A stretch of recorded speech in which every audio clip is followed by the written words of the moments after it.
Hello everyone. Welcome to Academic Atlas. I am Jaya Prakash. तो आज हम पढ़ने जा रहे हैं कक्षा 9 का पाठ दो बैलों की कथा।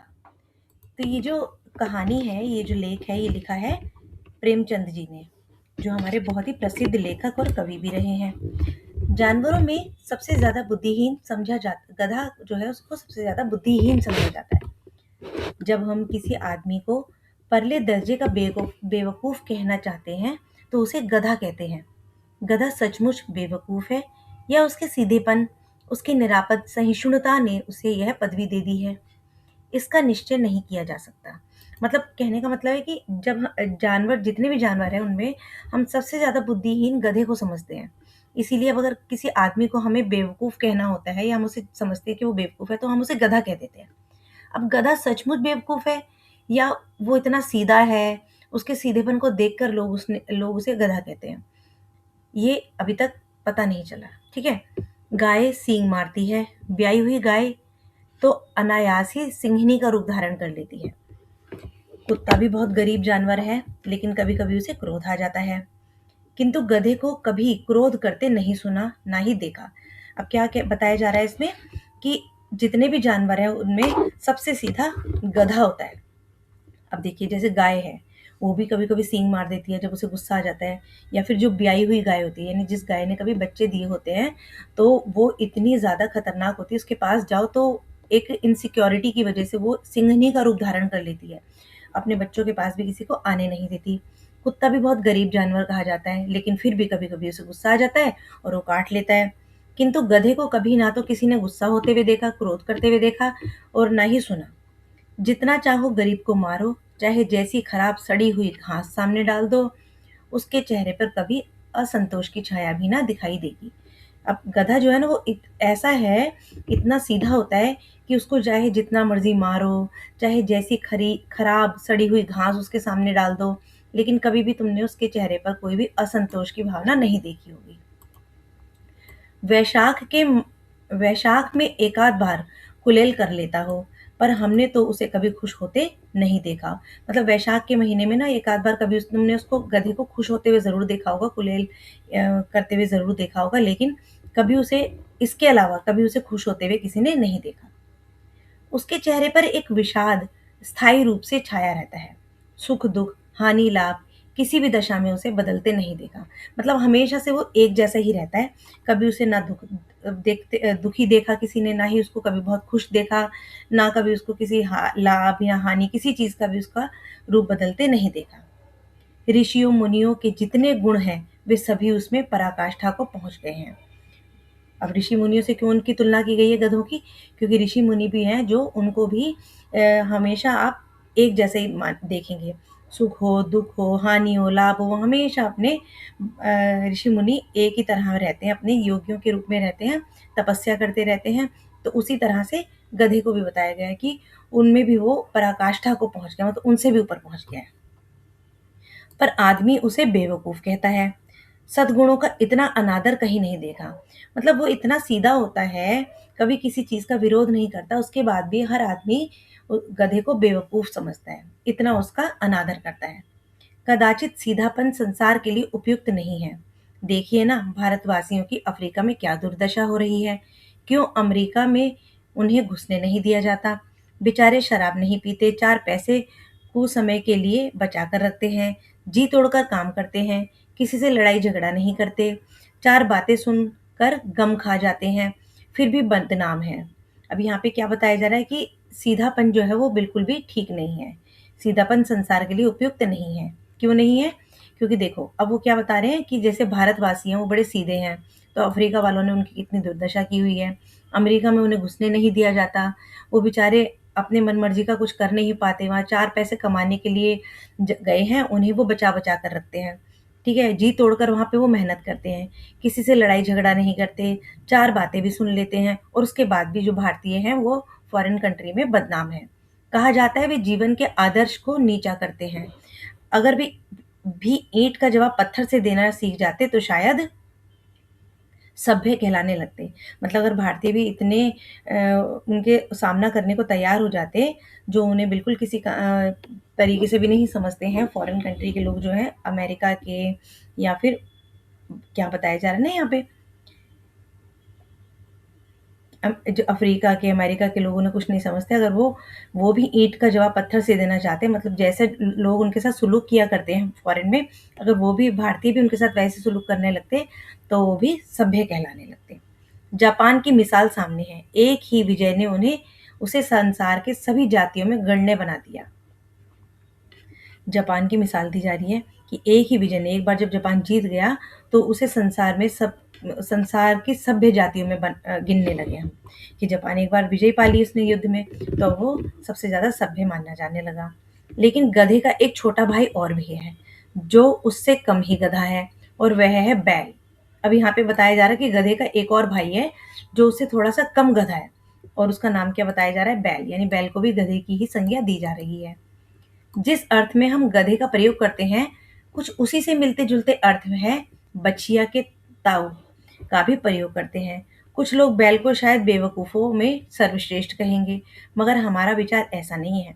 बैल कभी कभी मारता है, कभी कभी अड़ियल बैल भी देखने में आता है, और कभी कभी रीतियों से अपना असंतोष प्रकट कर देता है, अतएव उसका स्थान गधे से नीचा है। मतलब गधे को तो बिल्कुल बेवकूफ़ समझा ही जाता है, लेकिन बैल को भी सबसे ज़्यादा बेवकूफ़ माना जाता है।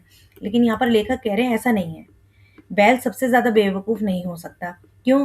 क्योंकि कभी कभी वो गुस्सा भी कर जाता है, कभी कभी वो अपने सींग से मार भी देता है, और कभी कभी वो अड़ियल बन जाता है, मतलब किसी भी काम को ना करने को तैयार होता है, और कभी कई रीतियों से वो अपना असंतोष भी दिखा देता है, गुस्सा भी दिखा देता है। तो इसका मतलब उससे ज़्यादा सीधा जो है वो गधा है, या फिर उससे ज़्यादा बेवकूफ़ गधा है, वो गधे से थोड़े से दूसरे स्थान पर है। झूरी कांची के दोनों बैलों के नाम थे। झूरी कांची के दोनों बैलों के नाम थे हीरा और मोती। अब यहाँ पे झूरी जो एक आदमी है, उसके दो बैल थे, उन दोनों बैलों का नाम था, एक का नाम हीरा और एक का नाम मोती। यहाँ से हमारी जो ये कहानी, दो बैलों की जो कथा है, ये शुरू हो रही है। ठीक है, तो दोनों पछाई जाति के थे। पछाई जाति मतलब किसी और ही जैसे जाति के थे दोनों के दोनों। देखने में सुंदर, काम में चौकस, डील में ऊंचे, मतलब बहुत लंबे चौड़े से थे। बहुत दिनों साथ रहते रहते दोनों में भाईचारा हो गया। अभी जो हीरा और मोती थे, ये देखने में तो बहुत सुंदर थे और काम भी बहुत अच्छे से करते थे, और बहुत ही लंबे चौड़े, डील में ऊंचे थे, लंबे थे, बड़े थे काफी। और दोनों जब बहुत दिनों से साथ में रहते थे तो दोनों में दोस्ती हो गई, भाईचारा हो गया। दोनों आमने सामने आस-पास बैठे हुए एक दूसरे से मूक भाषा में विचार विनिमय करते थे। मूक भाषा मतलब जो मुंह से ना बोली जाए, सिर्फ आप संकेतों के माध्यम से बोली जाए, गूंगे की भाषा। तो वो दोनों आमने सामने बैठकर एक दूसरे से मूक भाषा में अपने विचार आदान प्रदान करते थे, अपनी बातें किया करते थे। एक दिन दूसरे के मन की बात कैसे समझ जा- एक दूसरे के मन की बात कैसे समझ जाता था, हम नहीं कह सकते। मतलब हमें नहीं पता वो दोनों एक दूसरे के मन की बात को कैसे जान लेते थे बिना बोले। अवश्य ही उनमें कोई ऐसी गुप्त शक्ति थी जिससे जीवों में सर्वश्रेष्ठता का दावा करने वाला मनुष्य वंचित है। तो यहाँ पे क्या बताया जा रहा है कि वो दोनों एक दूसरे से बिना बोले ही बहुत सारी बातें किया करते थे, मूक भाषा में। मतलब जो गूंगे की भाषा होती है, जैसे गूंगा आदमी होता है, वो बोल नहीं सकता, लेकिन एक गूंगा दूसरे गूंगे की बात को समझ जाता है। इसी तरह से हीरा और मोती भी एक दूसरे की बातों को समझ जाते थे। लेकिन उनके अंदर ऐसी क्या शक्ति थी, ऐसी क्या बात थी कि वो एक दूसरे की बातों को बिना बोले समझ जाते थे। तो ये चीज जो है आज तक मनुष्य नहीं समझ पाया, है ना। दोनों एक दूसरे को चाट कर और सूंघ कर अपना प्रेम प्रकट करते थे। कभी कभी दोनों सींग भी मिला लिया करते थे। विग्रह के नाते से ही नहीं, केवल विनोद के भाव से, आत्मीयता के भाव से, जैसे दोस्तों में घनिष्ठता होते ही घोल धप्पा होने लगता है। अब वो दोनों क्या करते थे, एक दूसरे को अपना प्यार कैसे जताया करते थे, एक दूसरे को चाट कर, और कभी कभी एक दूसरे को सूंघ कर, और कभी कभी दोनों अपने एक दूसरे को सींग भी मिलाया करते थे। और एक दूसरे के विग्रह होने के, विग्रह मतलब अलग हो, गुस्से में या लड़ कर के नहीं, एक दूसरे को प्यार भी जताया करते थे। जैसे दो दोस्त करते हैं ना, आपस में लड़ाई झगड़ा भी होता है, फिर से प्यार करने लग जाते हैं, इसी तरह से। इसके बिना दोस्ती कुछ फुसफुसी, कुछ हल्की सी रहती है। मतलब जब तक लड़ाई झगड़े आपस में दोस्तों में ना हो, तब तक दोस्ती जो है वो थोड़ी हल्की फुल्की सी रहती है, जिस पर ज्यादा विश्वास नहीं किया जा सकता। जिस वक्त ये दोनों बैल हल या गाड़ी में जोत दिए जाते और गर्दन हिला हिलाकर चलते, उस वक्त एक की यही चेष्टा होती थी कि ज्यादा से ज्यादा बोझ मेरी गर्दन पर रहे। मतलब दोनों को जब बैलगाड़ी में बांध दिया जाता था और वो बैलगाड़ी को खींचा करते थे, और बैलगाड़ी में जब बोझ भरा जाता था तो दोनों एक दूसरे का इतनी परवाह करते थे कि दोनों सोचते थे कि ज्यादा बोझ मेरे गर्दन पर है या फिर ज्यादा बोझ मेरी गर्दन पर है। दोनों एक दूसरे को बचाने में लगे रहते थे। दिन भर के बाद दोपहर या संध्या को दोनों खुलते तो एक दूसरे को चाट कर सूंघ कर अपनी थकान मिटा लिया करते।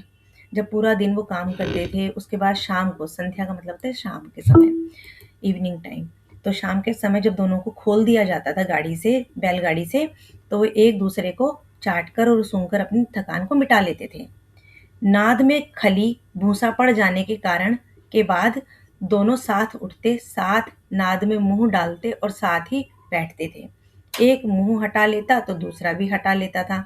मतलब नाद होती है जहां पर उनको खाने के लिए भूसा डला होता है, जिस जगह पर वो एक गोदी टाइप में बनी होती है, तो दोनों एक साथ ही उसमें मुंह डालते थे और दोनों ही एक साथ बैठते थे, और दोनों ही वो भूसा खाकर एक साथ ही अपना मुंह हटा लिया करते थे।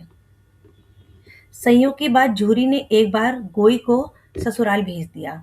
बैलों को क्या मालूम वे क्यों भेजे जा रहे हैं, समझे मालिक ने हमें बेच दिया।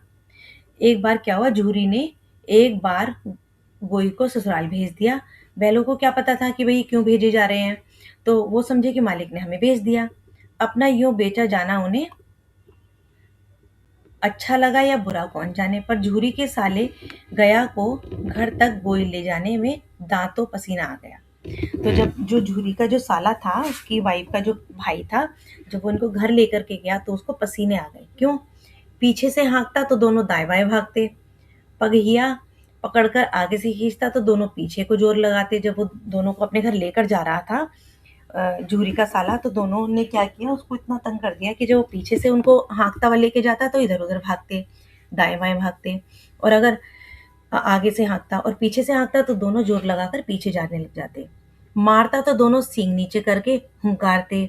अगर ईश्वर ने उन्हें वाणी दी होती तो झूरी से पूछते, तुम हम गरीबों को क्यों निकाल रहे हो। तो यहाँ क्या कहा जा रहा है कि जिस समय उसका साला उन्हें दोनों को, हीरा मोती को लेके जा रहा था, तो वो बहुत ही उनसे परेशान हो गया क्योंकि वो जाने को तैयार नहीं थे। अब अगर भगवान ने उन्हें बोलने की शक्ति दी होती, वाणी दी होती, तो वो जूरी से जरूर पूछते कि तुम हम दोनों गरीबों को क्यों यहाँ से निकाल रहे हो। हमने तो तुम्हारी सेवा करने में कोई कसर नहीं उठा रखी थी, मतलब हम तो तुम्हारा सारा काम करते थे। अगर इतनी मेहनत से काम ना चलता था तो और काम ले लेते। हमें तो तुम्हारी चाकरी में मर जाना कबूल था। तो ये जो है ना, जो हीरा और मोती थे उनके मन की बातें हो रही है कि वो जूहरी से ही पूछना चाहते थे कि तुम हमें क्यों अपने साले के साथ भेज रहे हो, हमने तो तुम्हारी बहुत सेवा की थी। अगर हमारी मेहनत तुम्हारे को कम लग रही थी तो तुम मेरे से, हम दोनों से और काम ले लेते। हम तुम्हारा काम करते करते ही मर जाते, लेकिन हमें अपने पास ही रहने देते। हमने कभी दाने चारे की शिकायत भी नहीं की। तुमने जो कुछ खिलाया वह सिर झुकाकर हमने खा लिया। फिर तुमने हमें इस जालिम के हाथ क्यों बेच दिया। तो यहाँ पर हीरा मोती को लग रहा है कि झूरी ने अपने साले के हाथों हमें बेच दिया है। तो ये उनके मन में ये बातें आ रही है कि तुम हमें अपने पास ही रखते, हमें इस जालिम के हाथों यानी इस गया के पास हमें क्यों बेच दिया। संध्या समय दोनों बैल अपने नए स्थान पर पहुंच गए। अब शाम तक जो था, गया जो है उन दोनों बैलों को, हीरा और मोती को, नई जगह पर ले गया। दिन भर के भूखे थे, लेकिन जब नाद में लगाए गए तो एक ने भी उसमें मुंह न डाला। अब वो दिन भर के भूखे थे दोनों बैल, सुबह से वो लेकर आ रहा था गया उनको, लेकिन जब उन दोनों को नाद के पास लाया गया जहां पर भूसा था, तो दोनों ने उसमें मुंह नहीं डाला, खाया नहीं। दिल भारी हो रहा था क्योंकि अब उनकी जगह बदल चुकी थी, उनका मालिक बदल गया था, तो उनका दिल भारी हो रहा था, उन्हें अच्छा नहीं लग रहा था। जिसे उन्होंने अपना घर समझ रखा था वह आज उनसे छूट गया था, क्योंकि वो तो भाई जूरी के घर को अपना घर समझ कर बैठे थे, आज वो उस घर को छोड़ आए थे तो उनको बिल्कुल भी अच्छा नहीं लग रहा था। यह नया घर, नया गांव, नए आदमी उन्हें बेगानों से लगते थे। अब कहीं नई नई जगह जाते तो वो जगह एक्सेप्ट करने में हमें टाइम लगता है ना, ऐसे ही उन दोनों को भी अच्छा नहीं लग रहा था। दोनों ने अपनी मूक भाषा में सलाह की कि एक दूसरे को कनखियों से देखा और लेट गए। अब दोनों जो अपनी मूक भाषा में बातें किया करते थे चुपचाप से, तो उन दोनों ने एक दूसरे को कनखियों से देखा, कनखी मतलब तिरछी आंखों से देखा, और दोनों लेट गए। जब गांव में सोता पड़ गया तो दोनों ने जोर मारकर पगहे तुड़ा डाले और घर की तरफ चल पड़े। यानी कि गाँव में सोता पड़ गया, मतलब जब गाँव में सब लोग सो गए जिस समय तक, तब दोनों ने क्या किया, बहुत ताकत लगाई, ज़ोर मारा और वहाँ से जो जिस चीज़ से उन्हें बाँध रखा था उसे तोड़ा और वो अपने घर की तरफ जाने लगे। पगे बहुत मजबूत थे, पगे मतलब जिनसे उनको बाँध रखा था। अनुमान ना हो सकता था कि कोई बैल उन्हें तोड़ सकेगा। मतलब वो इतने मजबूत थे कि उसको तोड़ पाना आसान काम नहीं था। पर इन दोनों में इस समय धूनी शक्ति आ गई थी। एक-एक झटके में रस्सियाँ टूट गईं। इस समय जो थे वो अपने घर जाना चाहते थे। दोनों में इतनी ताकत आ गई थी कि दोनों ने एक झटके में ही रस्सियों को तोड़ दिया। झूरी प्रातःकाल सोकर उठा तो देखा कि दोनों बैल चरनी पर खड़े हैं। अब जब झूरी सुबह-सुबह उठा तो उसने क्या देखा कि दोनों के दोनों बैल जहाँ पर वो चारा खाते थे वहाँ पर खड़े हैं। चरनी मतलब जहाँ पे वो चारा खाते थे। दोनों की गर्दनों में आधा-आधा गराव लटक रहा है, घुटनों तक पाँव कीचड़ से भरे हैं और दोनों की आँखों में विद्रोहमय स्नेह झलक रहा है। तो झूरी ने क्या देखा कि दोनों की गर्दनों में आधा-आधा गराव लटक रहा है, जो जिससे उसे बाँध रखा था वो लटका पड़ा है। घुटने तक उनके पैर जो है वो कीचड़ में सने हुए थे और दोनों की आँखें जो थी वो स्नेह से, प्यार से, लेकिन विद्रोह से भी, मतलब जैसे कोई शिकायत करता है ना कि तुमने हमें क्यों भेजा? उस शिकायत से और प्यार से झलक रहा था उनकी आँखों में, प्यार झलक रहा था। झूरी बैलों को देखकर स्नेह से गदगद हो गया। झूरी को भी उन बैलों से बहुत प्यार था, तो वो भी प्यार से बिल्कुल गदगद हो गया और दौड़कर उन्हें गले लगा लिया। प्रेमालिंगन और चुंबन का वह दृश्य बड़ा ही मनोहर था। जिस समय झूरी ने दोनों बैलों का प्यार किया तो वो जो दृश्य था वो बहुत ही प्यारा था, बहुत ही मनोहर था। घर और गांव के लड़के जमा हो गए और तालियां बजा बजा कर उनका स्वागत करने लगे। अब जब ये सब कुछ गांव वालों ने देखा तो सब वहां पर इकट्ठे हो गए और उन्होंने तालियां बजाई। गांव के इतिहास में यह घटना अभूतपूर्व न होने पर भी महत्वपूर्ण थी। बाल सभा में निश्चय किया कि दोनों पशु वीरों को अभिनंदन पत्र देना चाहिए।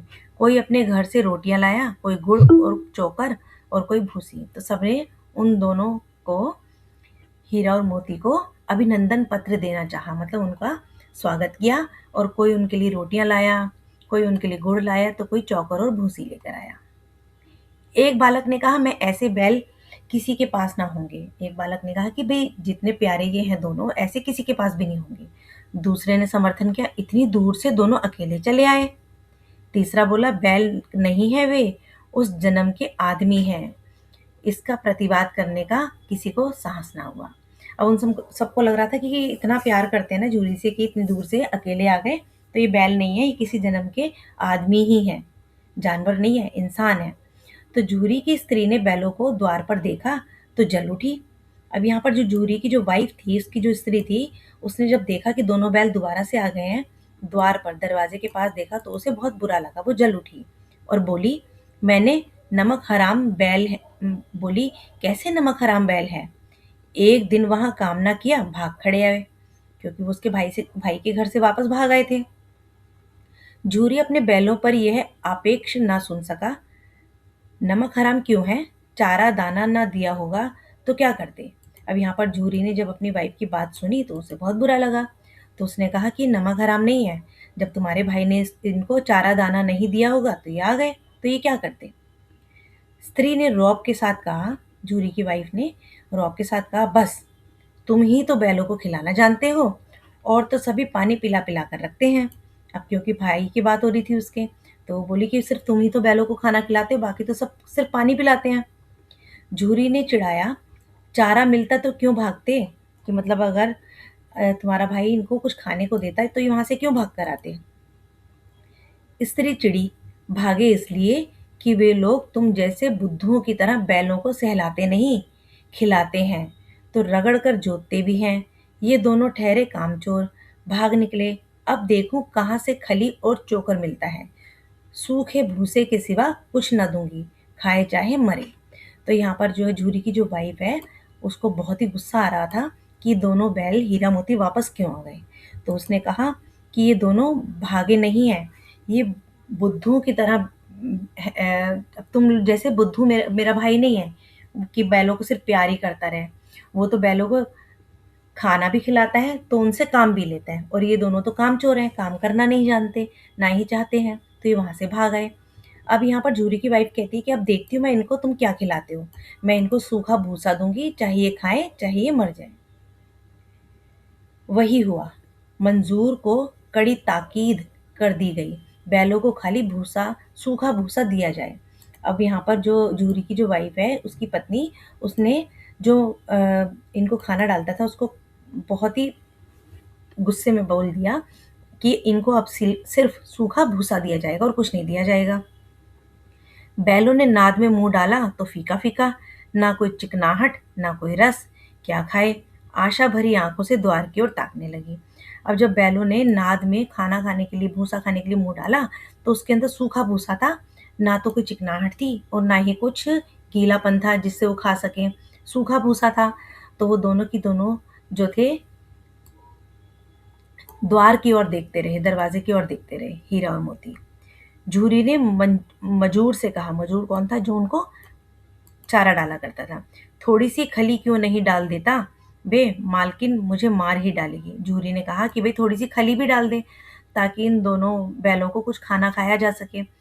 तब उसने कहा, मजूर ने, कि मालकिन मुझे मार डालेगी क्योंकि उन्होंने मुझे मना किया हुआ है। तो जूरी ने कहा, चुरा कर डाला? चु- ना दादा, पीछे से तुम ही उन्हीं की सी कहोगे। तो यहाँ पर जो मजूर है, जब जूरी ने कहा कि चुरा कर लिया थोड़ी सी खली, तो मजूर ने कहा, नहीं नहीं, अगर मैं ले आऊंगा तो तुम उनके सामने फिर उनकी बात ही कहोगे, तो मेरी तो पिटाई हो जाएगी भाई। दूसरे दिन जूरी का साला फिर आया और बैलों को लेकर चला। अब फिर से वो आ गया गया और वो दोनों बैलों को लेकर फिर चल दिया। अब की उसने दोनों को गाड़ी में जोता, यानी कि गाड़ी से बांध लिया। दो चार बार मोती ने गाड़ी को सड़क की खाई में गिराना चाहा, पर हीरा ने संभाल लिया। वह ज्यादा सहनशील था। जो हीरा जो था ना, वो थोड़ा सा सहनशील था, वो बातों को समझ लेता था। लेकिन जो मोती था वो थोड़ा गुस्से वाला था। तो उसने क्या किया, गया जब उन दोनों को गाड़ी में बांध के ले जा रहा था, तो उसने गाड़ी को खाई में गिराना चाहा, लेकिन हीरा ने संभाल लिया। संध्या समय घर पहुंचकर दोनों को मोटी रस्सियों से बांधा और कल की शरारत का मजा चखाया। अब उसने क्या किया, गया ने उन दोनों को शाम के समय मोटी रस्सियों से बांध दिया, और क्योंकि वो गुस्से में था कि कल वो दोनों भाग गए थे, तो कल की शरारत का उसे मजा चखाया। क्या किया गया ने? फिर वही सूखा भूसा डाल दिया अपने दोनों बैलों को, खली चूनी सब कुछ दे दिया। अब उसने हीरा मोती को तो सूखा भूसा दे दिया, और जो उसके अपने बैल थे उनको खली और चूनी सब कुछ दिया। दोनों बैलों का ऐसा अपमान कभी ना हुआ था। झूरी इन्हें फूल की झड़ी से भी ना छूता था। झूरी तो इन दोनों बैलों को बहुत प्यार करता था। उसकी टिटकार पर दोनों उड़ने लगते थे। यह मार पड़ी, आहत सम्मान की व्यथा तो ही थी, पर मिला सूखा भूसा। अब यहाँ पर गया जो था, दोनों को मारता भी था और सूखा भूसा खिलाता था। नाद की तरफ आंखें तक न उठाई। दूसरे दिन गया ने बैलों को हल में जोता। अब उन दोनों ने तो कुछ खाया ही नहीं, नाद की तरफ देखा भी नहीं। और अगले दिन गया ने उन दोनों को जो है बैलों को हल में जोत दिया, दोनों को बांध दिया हल से। पर इन दोनों ने जैसे पांव न उठाने की कसम खा ली हो। अब दोनों आगे चलने को तैयार ही नहीं थे। ये दोनों खेत जोतने को तैयार नहीं हुए। तो वह मारते मारते थक गया। मतलब गया ने उन दोनों को बहुत पीटा, मारते मारते वो थक गया। पर दोनों ने पांव ना उठाए, लेकिन दोनों के दोनों जो है आगे बढ़े ही नहीं। एक बार उस निर्दयी ने हीरा की नाक पर खूब डंडे जमाए। एक बार तो गया ने हीरा की नाक पर डंडे से मारा, तो मोती का गुस्सा काबू के बाहर हो गया। अब मोती को बहुत ज्यादा गुस्सा आ गया। हल लेकर भागा। हल, रस्सी, जुआ, जोत सब टूट टाट कर बराबर हो गया। अब क्योंकि मोती को बहुत ज्यादा गुस्सा आ गया, जब हीरा को मार पड़ी, तो वह हल लेकर के भाग गया और सारी चीजें टूट टाट गई। गले में बड़ी बड़ी रस्सियां ना होती तो दोनों पकड़ाई में ना आते। उन दोनों के गले में रस्सियां थी, इसलिए दोनों पकड़ में आ गए। हीरा ने मूक भाषा में कहा, भागना व्यर्थ है। मोती ने उत्तर दिया, तुम्हारी तो इसने जान ही ले ली थी, अब की बड़ी मार पड़ेगी। अब यहाँ पर वो दोनों जो है अपनी मूक भाषा में बात कर रहे हैं। तो हीरा ने कहा मोती से कि यहाँ से भागना बेकार है, व्यर्थ है। तो मोती ने कहा कि तुम्हें तो इसने इतना मारा कि जैसे जान ले लेगा, अब की बार मार और भी ज्यादा पड़ेगी। तो फिर यहाँ पर हीरा बोला, पढ़ने दो। बैल का जन्म लिया है तो मार से कहाँ तक बचेंगे, कि मतलब अगर हम बैल बन ही गए हैं, हमने बैल के रूप में जन्म लिया, तो हमें मार तो पड़ेगी ही। गया दो आदमियों के साथ दौड़ा आ रहा था। दोनों के हाथों में लाठियां हैं। मोती बोला, कहो तो दिखा दो कुछ मजा, मैं भी लाठी लेकर आ रहा है। यहाँ पर मोती बोला कि मैं इन दोनों को मजा चखा देता हूँ। हीरा ने समझाया, नहीं भाई, खड़े हो जाओ, मुझे मारेगा तो मैं भी एक दो को गिरा दूंगा। यहाँ पर हीरा ने कहा, जब मुझे मारेगा तो मैं इन दोनों को खुद भी गिरा दूंगा, है ना। ये पार्ट ना बहुत लंबा है। नहीं, हमारी जाति का यह धर्म नहीं है। तो यहाँ पर मोती ने और हीरा ने एक दूसरे को समझाया कि एक ने कहा कि मारेगा तो मैं भी नहीं मारूंगा, दूसरे ने कहा नहीं नहीं, ये हमारी जाति का धर्म नहीं है। मोती दिल में ऐंठ कर रह गया, उसने अपनी बात को दिल में दबा लिया। गया आ गया और दोनों को पकड़कर ले चला। कुशल हुई कि उसने इस वक्त मारपीट नहीं की, नहीं तो मोती भी पलट पड़ता। अब यहाँ पर गया ने उन दोनों को मारा नहीं, नहीं तो मोती उनको भी मारता। उसके तेवर देखकर गया और उसके सहायक समझ गए कि इस वक्त टाल जाना ही मसल मसलहत है, मतलब इस समय इनको मारना नहीं चाहिए दोनों को। आज दोनों के सामने फिर वही सूखा भूसा ला दिया गया। दोनों चुपचाप खड़े रहे। घर के लोग भोजन करने लगे। उस वक्त छोटी सी लड़की दो रोटियां लेकर निकली और दोनों के मुंह में ले देकर चली गई। उस एक रोटी से इनकी भूख तो क्या शांत होगी, पर दोनों के हृदय को मानो भोजन मिल गया हो। अब क्योंकि उन अब घर में से एक छोटी सी लड़की आई, उसने दोनों के मुंह में एक एक रोटी डाल ली। पर एक रोटी से तो उनकी भूख शांत होने वाली थी ही नहीं। पर दोनों को लगा कि हाँ चलो, थोड़ा सा हमने भोजन खा लिया है। यहाँ भी किसी सज्जन का वास है। लड़की भैरों की थी, उसकी माँ मर चुकी थी। सौतेली माँ उसे मारती रहती थी, इसलिए इन बैलों से उसे एक प्रकार की आत्मीयता हो गई थी। अब जो लड़की थी, जो जिसने इन दोनों को रोटी खिलाई थी ना, वो लड़की थी भैरों की। भैरव एक आदमी था जिसकी माँ मर चुकी थी और उसकी एक सौतेली माँ थी, और वो सौतेली माँ उस लड़की को मारा करती थी। इसलिए उन बैलों से उस लड़की को एक अलग ही आत्मीयता थी, एक अलग ही उसका लगाव था। उसको लगता था कि मुझे भी इसी तरह मार पड़ती है जैसे इन दोनों को मार पड़ रही है। देखो ये लड़की है ना। दोनों दिन भर जोते जाते, डंडे खाते अड़ते, शाम को थान पर बांध दिए जाते और रात को वही बालिकाओं ने दो रोटियां खिला जाती। प्रेम की इस प्रसाद की ये बरकत थी कि दो दो गाल सूखा भूसा खाकर भी दोनों दुर्बल ना होते थे, मगर दोनों की आंखों में रोम रोम में विद्रोह भरा हुआ था। अब यहाँ पर वो रोज लड़की उन दोनों को एक एक रोटी खिलाकर जाती थी, तो उससे क्या था, उन दोनों में दुर्बलता नहीं आई, उनमें कमजोरी नहीं आई, लेकिन उनकी आंखों में आज भी विद्रोह था, उस दया के वो खिलाफ थे। एक दिन मोती ने मूक भाषा में कहा, अब तो नहीं सहा जाता हीरा, क्या करना चाहते हो? एक आध को सींगों पर उठाकर फेंक दूं? तो यहाँ मोती ने कहा कि अब भाई बहुत हो गया, अब हमसे सहन नहीं होता। अब उसने हीरा से कहा कि क्या मैं अपने सींगों से इनको उठाकर फेंक दूं? लेकिन जानते हो, वह प्यारी लड़की जो हमें रोटियां खिलाती है, उसी की लड़की है जो इस घर का मालिक है। ये बेचारी अनाथ है, अनाथ हो जाएगी। तो मालकिन को ना फेंक दूं? वही तो उस लड़की को मारती है। तो यहाँ पर मोती ने कहा, तो मैं इसकी माँ को भी उठाकर फेंक देता हूँ, क्योंकि वो इस लड़की को भी मारती है। लेकिन औरत जात पर सींग चलाना मना है, ये भूले जाते हो? तो हीरा ने मोती से कहा कि लेकिन हम औरत जात को मार नहीं सकते ना, हम नहीं मारते उनको। तो क्या तुम ये बात भूल गए हो? फिर मोती ने कहा, तुम तो किसी तरह निकलने की ही नहीं देते। बताओ, तोड़ा कर भाग चलें कि हम ये रस्सियों को तोड़कर क्या भाग चलें? हाँ, यह मैं स्वीकार करता हूँ। यहाँ पर हीरा ने कहा कि ठीक है, ऐसा करते हैं, हम इन रस्सियों को तोड़कर यहाँ से भाग जाते हैं। लेकिन इतनी मोटी रस्सी टूटेगी कैसे? अब दोनों ये सोचने लगे। इसका एक उपाय है, पहले रस्सी को थोड़ा सा चबा लो, फिर एक झटके में जाती है, कि थोड़ा थोड़ा इसको चबा के ना कमजोर कर दो। दोनों ने ये सोचा। रात को जब बालिका रोटियां खिलाकर चली गई, दोनों रस्सियां चबाने लगे, पर मोटी रस्सी मुंह में ना आती थी। बेचारे बार बार जोर लगाकर रह जाते थे। सहसा घर का द्वार खुला और वह लड़की निकली। दोनों सिर झुकाकर उसका हाथ चाटने लगे। दोनों की पूंछें खड़ी हो गई। उनके उसने उनके माथे सहलाए और बोली, खोले देती हूँ, चुपके से भाग जाओ, नहीं तो यहाँ लोग मार डालेंगे। आज घर में सलाह हो रही है कि इनकी नाकों में नाथ डाल दी जाए। अब वो जो लड़की है, वो समझ चुकी थी कि ये दोनों यहाँ से भागना चाहते हैं और इनकी भागने में ही भलाई है।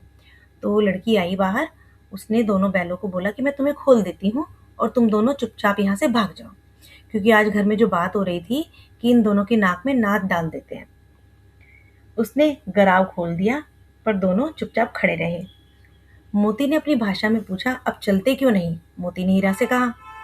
हीरा ने कहा, चले तो, लेकिन कल इस अनाथ पर आफत आ जाएगी, सब इसी पर संदेह करेंगे।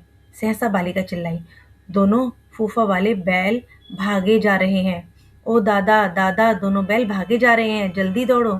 अब जो जब दोनों ये हीरा और मोती आपस में बात कर रहे थे ना कि भाई हम भागते हैं, तो हीरा ने कहा हम भाग तो जाएंगे, लेकिन सब इसके ऊपर शक करेंगे, इस लड़की के ऊपर, और कल इसको मारेंगे। तो तभी वो लड़की चिल्लाने लगी कि देखो दोनों बैल जो है वो भाग गए। गया हड़बड़ाकर भीतर से निकला और बैलों को पकड़ने चला। वे दोनों भागे। गया ने पीछा किया और भी तेज हुए। गया ने शोर मचाया, फिर गांव के कुछ आदमियों को भी साथ लेने के लिए लौटा। दोनों मित्रों को भागने का मौका मिल गया। सीधे दौड़ते चले गए, यहाँ तक कि मार्ग का ज्ञान न रहा। जिस परिचित मार्ग से आए थे उसका यहाँ पता न था। अब नए गांव मिलने लगे। दोनों एक खेत के किनारे खड़े होकर सोचने लगे कि अब क्या करना चाहिए। अब क्या था, दोनों के दोनों भागने लगे और गया भी उनके पीछे पीछे भागने लगा। और जब गया ने शोर मचाया तो गांव के कुछ लोग भी उनके पीछे भागने लगे। अब वो दोनों भागते भागते चले गए, लेकिन उनको वो रास्ता भटक गए। उनको ये याद ही नहीं रहा कि हम कौन से रास्ते से जाएं। तो दोनों के दोनों एक खेत के किनारे पर खड़े हो गए और सोचने लगे कि अब आगे क्या करना है। हीरा ने कहा मालूम होता है राह भूल गए। अब हीरा ने बोला कि हमें ऐसा लग रहा है कि हम रास्ता ना भूल चुके हैं। तुम भी बेतहाशा भागे, वहीं उसे मार गिराना था। उसे मार गिराते तो दुनिया क्या कहती। वह अपना धर्म छोड़ दे, लेकिन हम अपना धर्म क्यों छोड़े। तो यहाँ पर ये दोनों आपस में बात कर रहे हैं कि अब हम क्या करें। अब यहाँ पर हीरा ने कहा कि तुम भी ऐसे ही भागे, हम उनको पहले मार ही गिराते। अब दोनों भूख से व्याकुल हो रहे थे। दोनों का पेट खाली था, दोनों भूखे थे। खेत में मटर खड़ी थी, चरने लगे। रह रहकर आहट ले लेते थे कि कोई आ तो नहीं रहा। अब जिस खेत के पास वो खड़े थे ना, वो मटर का खेत था और दोनों को भूख लगी थी। तो दोनों वहां पर खेत में घुस के मटर खाने लगे और देखते भी रहे कि कोई हमारे पीछे तो नहीं आ रहा। जब पेट भर गया, दोनों ने आजादी का अनुभव किया तो मस्त होकर उछलने कूदने लगे। पहले दोनों ने डकार ली, फिर सिंग मिलाए और एक दूसरे को ठेलने लगे। मोती ने हीरा को कई कदम पीछे हटा दिया, यहाँ तक कि वह खाई में गिर गया। तब उसे क्रोध भी आया, संभल कर उठा और फिर मोती से मिल गया। मोती ने देखा खेल में झगड़ा हुआ चाहता है, तो किनारे हट जा गया। मतलब दोनों आपस में ना खूब ही इंजॉय करने लगे। अब उनका पेट भी भर गया था। अरे यह क्या, कोई सांड डोकता चला आ रहा है। हाँ सांड ही है, वह सामने आ पहुंचा। दोनों मित्र बगले झांक रहे थे। सांड पूरा हाथी है, उससे भिड़ना जान से हाथ धोना है, लेकिन ना भिड़ने पर भी जान बचती नहीं नजर आती। इन्हीं की तरफ आ रहा है, कितनी भयंकर सूरत है। मोती ने मूक भाषा में कहा, बुरे फंसे। अब उन्होंने क्या देखा कि सामने से कोई सांड आ रहा है, तो वो दोनों के दोनों डर गए। जान बचेगी, कोई उपाय सोचो। अब दोनों सोचने लगे हम इस सांड से अपनी जान कैसे बचाएं। हीरा ने चिंतित स्वर में कहा, अपने घमंड में भूला हुआ है, आरजू विनती ना सुनेगी, भाग क्यों ना चले कि हम दोनों भागते यहाँ से। भाई सांड आ रहा है, कभी हमें मारे। भागना कायरता है तो फिर यही मरो। बंदा तो 9 2 11 होता है, और जो दौड़ाए। तो फिर कोई उपाय सोचो जल्दी। अब दोनों आपस में क्या बात कर रहे थे, क्यों ना हम भागे यहाँ से, नहीं तो हम मारे जाएंगे। उपाय यही है कि उस पर दोनों जने एक साथ चोट करें। अब उन्होंने सोचा कि हम भाग भी नहीं पाएंगे, ये हमारे पर वार कर देगा, तो हम क्या करते हैं, हम दोनों इस सांड के ऊपर एक जोर से चोट मारते हैं। मतलब इस सांड को हम दोनों पकड़ के मारते हैं। मैं आगे से रगेदता हूँ और तुम पीछे से रगेदो। दोहरी मार पड़ने पड़ेगी तो भाग खड़ा रहेगा। मेरी ओर झपटे, तुम बगल से उसके पेट में सिंग घुसा देना। अब ये दोनों आपस में ना सलाह कर रहे थे कि हम उस सांड से कैसे अपना पीछा छुड़ाएं। तो एक ने कहा मैं आगे से मारता हूँ, दूसरे तुम पीछे से मारना, फिर हम उसके पेट में अपने सिंग घुसेड़ देंगे। जान जोखिम में है, पर दूसरा उपाय नहीं है। दोनों मित्र जान हथेलियों पर लेकर लपके। सांड को भी असंगठित शत्रुओं से लड़ने का तजुर्बा ना था। अब सांड को भी नहीं पता था कि भाई ये जो एक साथ 2 शत्रु मेरे सामने आ गए, तो इन दोनों को एक साथ कैसे मैं इनसे लड़ूं। वह तो एक शत्रु से मल्ल युद्ध करने का आदी था, क्योंकि सांड को हमेशा अपने सामने एक ही से लड़ने की आदत थी। यहाँ तो 2 2 थे। ज्यों ही हीरा झपटा, मोती ने पीछे से दौड़ाया। सांड उसकी तरफ मुड़ा तो हीरा ने रगेदा। सांड चाहता था कि एक एक करके दोनों को गिरा दे, पर ये दोनों भी उस्ताद थे। उसे वह अवसर ही नहीं दे रहे थे, क्योंकि एक पीछे से मारता तो एक आगे से मारता। एक बार सांड झल्लाकर हीरा का अंत कर देने के लिए चला कि मोती ने बगल में आकर पेट में सिंग भोग दिया। सांड क्रोध में आकर पीछे से फिरा तो हीरा ने दूसरे पहलू में सींग चुभा दिया। आखिर बेचारा जख्मी होकर भागा और दोनों मित्रों ने दूर तक उसका पीछा किया, उसे खदेड़ी दिया, यहाँ तक कि सांड बेदम होकर गिर पड़ा। तब दोनों ने उसे छोड़ दिया। दोनों मित्र विजय के नशे में झूमते चले जा रहे थे, मतलब वो जीत गए, तो दोनों के दोनों बहुत खुश हुए। मोती ने अपनी सांकेतिक भाषा में कहा, मेरा जी तो चाहता था कि बच्चा को मारे डालूं, कि मैं उसको मारे डालूं। हीरा ने तिरस्कार किया, गिरे हुए बैरी पर सींग ना चलाना चाहिए, मतलब वो तो वैसे ही गिर चुका था, मर चुका था, उसको क्या मारना। यह सब ढोंग है, बैरी को ऐसा मारना चाहिए कि फिर उठ ना सके। तो मोती कहता है कि नहीं नहीं, जो हमारा दुश्मन हो उसे ऐसा मारना चाहिए कि वो दोबारा उठ ना पाए। अब घर कैसे पहुंचेंगे वह सोचो। अब दोनों आपस में बात कर रहे थे कि अब हम घर कैसे पहुंचे, पहले कुछ खा लें तो सोचे। सामने मटर का खेत था, मोती उसमें घुस गया। हीरा मना करता रहा पर उसने एक ना सुनी। अब 2 ही 4 ग्रास खाए थे कि दोनों आदमी लाठियां लिए दौड़ पड़े। 2 आदमी आ गए वहां पर लाठी लेकर के और दोनों मित्रों को घेर लिया। हीरा तो मेड़ पर था, निकल गया, और मोती सिंचे हुए खेत में था। अब क्योंकि मोती तो अंदर जा चुका था तो वो पकड़ा गया। उसके खुर कीचड़ में धंसने लगे, न भाग सका, पकड़ लिया। हीरा ने देखा संगी संकट में है तो लौट पड़ा, फंसेंगे तो दोनों फंसेंगे, रखवालों ने उसे भी पकड़ लिया। अब जो हीरा जो था वो वापस आ गया, उसने देखा कि मोती पकड़ा गया, तो उसने सोचा जो अगर हम फंसेंगे तो दोनों ही फंसेंगे।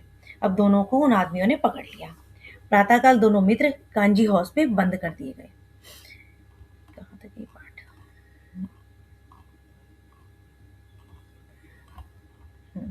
ये जो पाठ है ये बहुत ही बड़ा है, तो इसका हम ना इतना ही पाठ, प्रातःकाल दोनों मित्र कांजी हाउस में बंद कर दिए गए, यहाँ तक पढ़ते हैं।